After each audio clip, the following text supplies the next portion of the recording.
Janet Yellen's first congressional testimony since Donald Trump became president. He's been her most vocal antagonist, claiming earlier this month that banking regulations she supports and designed to prevent another global crisis have been harmful.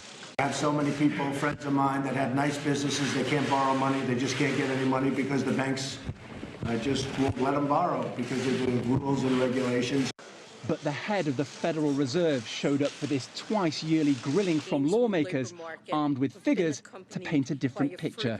A recent survey by the National Federation of Independent Business, which is smaller businesses, indicated that only 4% of respondents were unable to get all of the loans that they needed, and the fraction of businesses ranking inadequate access to credit as their main problem stood at 2%, which is an extremely low number. There was more, where Trump's travel bans and plans to build a wall on the Mexican border have raised immigration fears. Yellen sees problems restricting it. Immigration has been an important source of labor force growth, so that would be reduced if immigration were to diminish. On the broader economy, the Fed chief thinks conditions continue to favour raising interest rates, reversing years of ultra-low rates aimed at sustaining a fragile recovery. At our upcoming meetings, the committee will evaluate whether employment and inflation are continuing to evolve in line with these expectations, in which case a further adjustment of the federal funds rate would likely be appropriate. But part of Yellen's job is to keep inflation in check.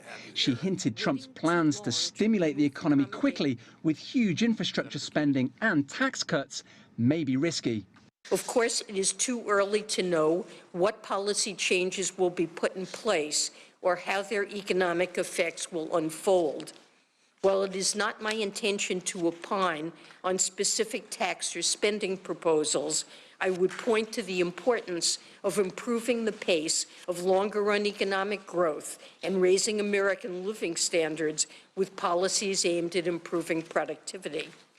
Her predictions are open to question, and the Fed has been wrong before. But with Yellen's four-year term either ending or being renewed by Trump next year, perhaps the most pressing question after this encounter is how much longer she runs the world's biggest bank. Well, Rochelle, Janet Yellen said in that hearing you were just watching that she intends to see out her term. She was very firm about that. Most governors who've run the Federal Reserve have served for 8 years. Some of them have served for even longer. Donald Trump can't really fire her, but he certainly can, as we heard there, decide not to renew her term. And there are now 3 positions on the Board of Governors of the Fed up for grabs. So you can see that Trump can certainly try and impose his view of the economy by selecting those governors or certainly influencing the choice of those governors. Certainly could be a game changer. Now, Owen, the U.S. economy isn't motoring, but it is doing okay. And Janet Yellen is raising interest rates. Trump and his Republicans, they want that. So why so much hostility?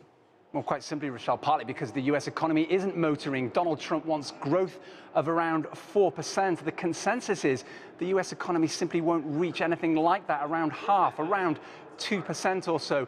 And you've got 2 very, very different views here of the U.S. economy. It's perfectly natural that any incoming president wants to juice the economy and take the credit for creating jobs. Trump wants to do it very quickly. He wants to put in this big infrastructure plan.